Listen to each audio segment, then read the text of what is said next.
દક્ષિણ ગુજરાતના સહકારી ક્ષેત્રનું સૌથી મોટું રણ સુમુલ ડેરીની ચૂંટણી માટે આજે મતદાનનો દિવસ છે। આજે સુરત અને તાપી જિલ્લાની 9 બેઠકો માટે મતદાન થશે। આ ચૂંટણીને લઈને ડેરી ક્ષેત્રમાં ભારે રસ જામ્યો છે। દક્ષિણ ગુજરાતની સૌથી મોટી સહકારી ડેરી સંસ્થા સુમુલ ડેરીની ચૂંટણી માટે આજે મતદાન યોજાઈ રહ્યું છે। ડેરીના સંચાલન માટે મહત્વપૂર્ણ મનાતી આ ચૂંટણીમાં કુલ 9 બેઠકો માટે મતદાન થઈ રહ્યું છે। આ ચૂંટણીમાં ઉલપાડ બેઠક સહિત કુલ 21 ઉમેદવારો ચૂંટણીના મેદાનમાં છે।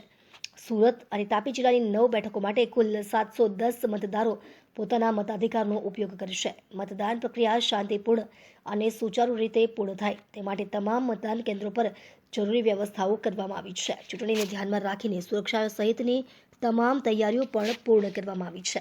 મતદાન પૂર્ણ થયા બાદ મતગણતરી હાથ ધરાશે, જેના પરિણામો પરથી સુમુલ ડેરીના આગામી સંચાલનનું ચિત્ર સ્પષ્ટ થશે। આ ચૂંટણી પર ડેરી સાથે સંકળાયેલા સભાસદો તેમજ સહકારી ક્ષેત્રની નજર મંડાયેલી છે। સુમુલ ડેરી માટે 16 સીટ માટે ઇલેક્શન જાહેર થયું હતું। એમાંથી 7 સીટ ભારતીય જનતા પાર્ટીની બિનહરીફ ચૂંટાઈ આવી છે, જે 9 સીટનું ઇલેક્શન હતું। એમાંથી આજે ઓલપાડ ઝોનનું ઇલેક્શન સુમુલ ડેરીના કેમ્પસમાં હતું।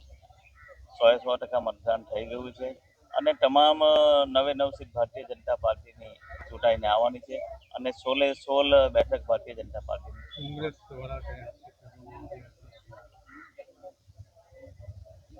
જેમણે 70 વર્ષ સુધી ભ્રષ્ટાચાર કર્યો અને એ ભ્રષ્ટાચારનો આરોપ જ્યારે અમારી પર લગાવી રહ્યા હોય એ ક્યાંય યોગ્ય નથી। પોતે પોતાનું છબીમાં મોં જોઈને આવે પછી બીજાની પર આક્ષેપ લગાવે। જીતનું જશ્ન કઈ રીતે?